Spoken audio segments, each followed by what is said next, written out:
Newcastle United. Fair play. What a performance from the Geordies. And Jacob Murphy, I was not familiar with your game. I owe you an apology. Newcastle United turned up to the Emirates, kept the clean sheet, did their job to a very, very high standard. Win 2-0. Make it incredibly difficult for Arsenal in the returning leg.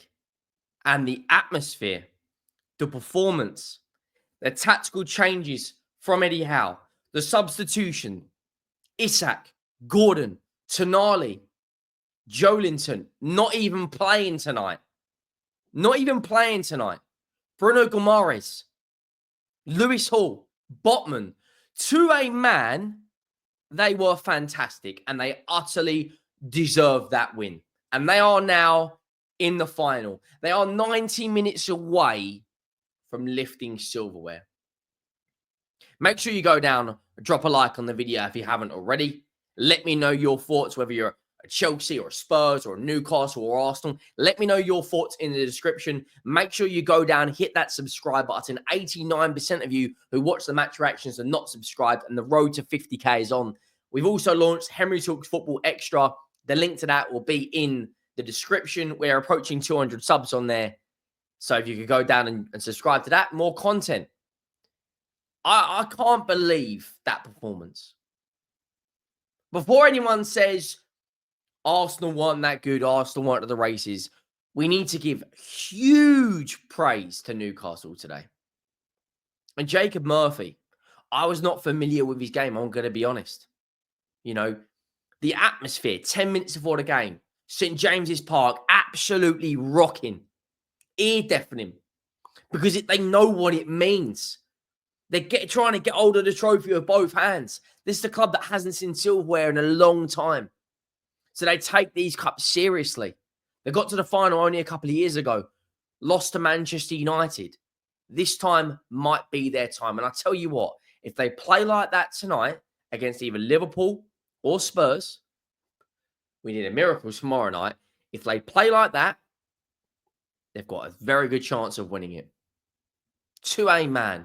Anthony Gordon, my man of the match. Every time he got the ball, wants to run at the fullback. And that's the difference between Martinelli and Gordon. Gordon's proactive, gets on the ball, goes on the outside, goes on the inside, tries to get past his fullback, cuts in, takes a shot, goes on the outside, puts a good cross in. That is what you call a match winner. And don't even let me get started on Alexander Isak, because that guy is the best number 9 in Europe right now. And if Arsenal think they're getting in for 120 million, if he wins the League Cup and Newcastle get in the top 4, why would he want to leave? Why would he want to leave? Newcastle have won something like 11 of their last 15 games. They had a bit of a slip up against Fulham. They had a bit of a slip up against Bournemouth. But when it mattered tonight, they turned up. And that's the most important thing from a Newcastle perspective. Just beat Arsenal 4-0 on aggregate. Arsenal didn't even have a goal, let alone, you know, a respectable scoreline. They beat them 2-0 home and away. They've beaten Arsenal 3 times this season. 3 times. Fair play to Eddie Howe. What a performance. Make sure you drop a like on the video right now if you haven't already. Just a quick plug. I thought Dubravka was good. Botman, you know, Trippier comes in, ex-Spurs. Really, really good against Trossard.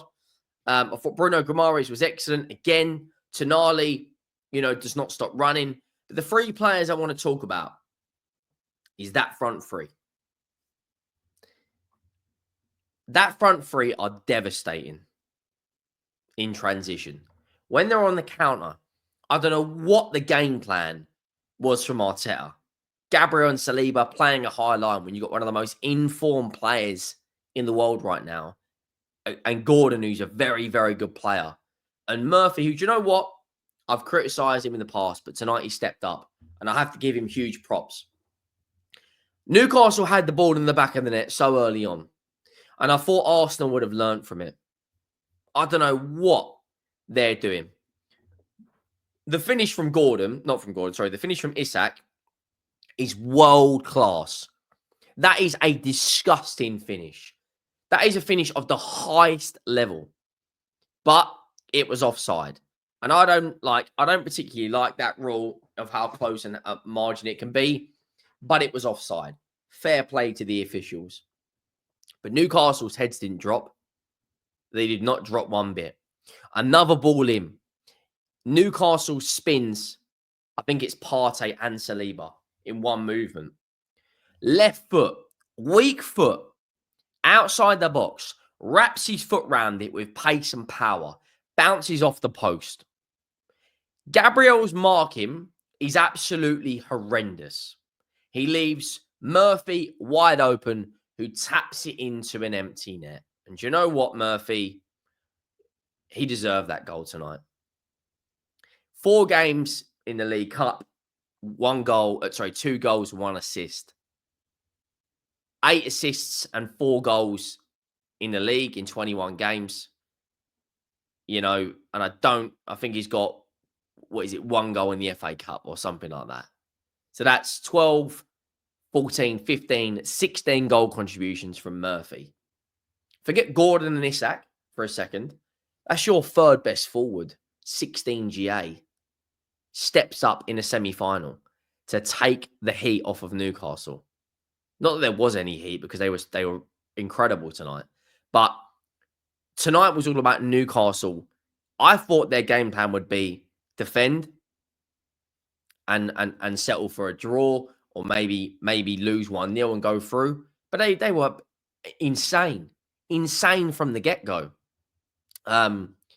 And Jacob Murphy taps it into an empty net, and Newcastle go 1-0 up.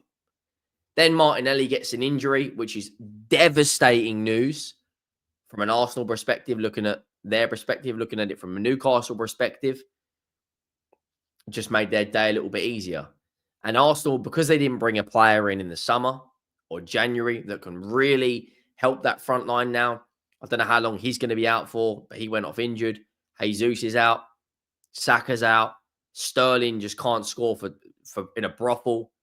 Havertz stinking it out again. And you look at Newcastle, it's night and day, their front line. Night and day. I think they've probably got, as it stands right now, the 2nd best front line in the league. The only front line I would take is Liverpool's, and that's because they are, when you've got a player like Mohamed Salah and Gakpo, and Diaz, and Jota, and Nunes, they've got options for days. But Liverpool's front line have been there, seen it, and done it. Newcastle's they're getting there. Number of yellow cards in the first half. Havertz jumping into a challenge. Saliba jumping into a challenge. And I say this all the time. All the time. The first 15 minutes of the second half and the first 15 minutes of the first half are the most important parts of the game. And they scored in the 52nd minute. Anthony Gordon, I don't know what David Raya is doing passing out to Declan Rice. Just hoof it long. Just get rid of that ball and hoof it long. But he gives it to Declan Rice in the dangerous area. Shaw plays it to Gordon, and it's in the back of the net. And it's 4-0 on aggregate, 2-0 on the night, and it's a very, very well-deserved performance. Arsenal brought on Sterling, brought on Marino, brought on Calafiori, brought on Jorginho. Got to the 75th minute, and Eddie Howe knew it was game over already. He made some good changes. He brought on Joe Willock, the ex-Arsenal man. He brought in Emil Kraft for Sven Botman, who was insane tonight. He brought on Longstaff for Tonali. He brought on Callum Wilson for Isak. He brought on Miley for Bruno. And he just, comfortably cruised his way to the finish line. Declan Rice, for me, that is arguably a red card in the second half. But I look at Newcastle right now. That is the biggest result of their season. They are now in a final. And you look at their recent results at St. James's Park, other than a slip up against Fulham and Bournemouth, they've beaten Spurs there this season. They've beaten Villa there this season. They've beaten Arsenal twice this season. They've beaten Wolves. They've beaten Leicester. They've beat Chelsea. I think they beat Chelsea. Yeah, they did beat Chelsea in the League Cup. They beat Brentford in the league. They're not had an easy League Cup run, by the way. Knocked out Brentford, Chelsea, and Arsenal. Not as bad as us, to be fair. Not that I'm playing a competition, but whoever had thought it was a good idea to give us Man United, City, and Liverpool and Coventry away. But we'll have to see tomorrow night. And I look at Newcastle's games coming up. Don't get me wrong. They haven't got it easy. They've got Man City in there. They've got Forest in there. They've got Liverpool in there. It's not an easy run of games they've got coming up. But what they showed tonight was grit, was determination, was mentality, was sticking to the task at hand, and was a performance. Those 5 things are what winners do. And now they're 90 minutes away. 90 minutes away from doing that. And I think the fixture they got on Saturday, don't get me wrong, Wednesday, I think the game should be on Sunday. And I think Spurs' game should be on Monday or Tuesday. It's a little bit harsh, but you're in the competition. That Forest game is going to be exciting, don't get me wrong. And I think they've got what it takes to go to the Etihad and win. Liverpool is the ultimate test. I'm going to be honest, I think that might be a stretch too far. But definitely they can beat West Ham. They can beat Palace. Is that Brentford? Yeah, they can beat Brentford. They can beat Leicester. And they definitely can beat Birmingham. And if they get through to the next round of the FA Cup, they'll be a couple of games away from getting it to Wembley again. And you can see what it means to these Newcastle fans. You can see what it means. They want it. They need it. They deserve it. Behind the team, bringing 6,000 down to London on a Tuesday or Wednesday night. Absolutely incredible support. And they will take as many fans as they can to Wembley. And if they don't turn up in the stands, they'll be there in the pubs. They'll be there around London. And do you know what? I'm going to happily say it. If Tottenham don't win the League Cup, which we will need a miracle tomorrow night, then a team like Newcastle, it's good to see win trophies. Because they've got a loyal fan base. They're a big club. They've had some great players over the years. Shearer, Ginola, some great players. So do you know what? They deserve to be in the final. Take nothing away from that Newcastle side. You've got a player like Alexander Isak, man. You know, let me know your thoughts down below. Make sure you drop a like. Make sure you hit that subscribe button. I am